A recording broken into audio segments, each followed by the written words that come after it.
جمیلہ T V lounge صاف کر دو اور وہ میز بھی، مہمان آنے والے ہیں۔ جی اچھا باجی، ابھی کر دیتی ہوں۔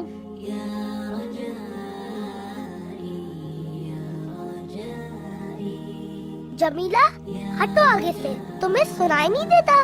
ہٹو بھی سامنے سے۔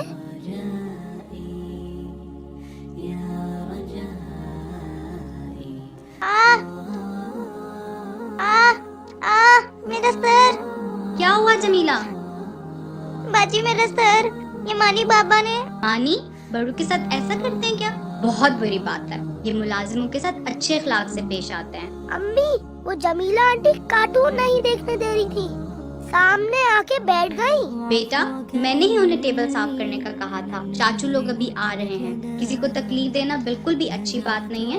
اگر آپ کسی کو تکلیف دیں تو اللہ تعالیٰ بہت ناراض ہوتے ہیں۔ اب معافی مانگو جمیلہ آنٹی سے۔ سوری جمیلہ آنٹی، مجھے معاف کر دیں، میں آئندہ کبھی ایسا نہیں کروں گا۔ کوئی بات نہیں بیٹا، آئندہ سے خیال رکھنا۔ پیارے بچوں، کسی کو تکلیف دینا بہت بری بات ہے، خصوصاً ملازموں کو۔ ان کے ساتھ اچھا برتاؤ رکھنا بہت ضروری ہے، کیونکہ اللہ تعالیٰ کے کسی بندے کو تکلیف دینا بہت بڑا گناہ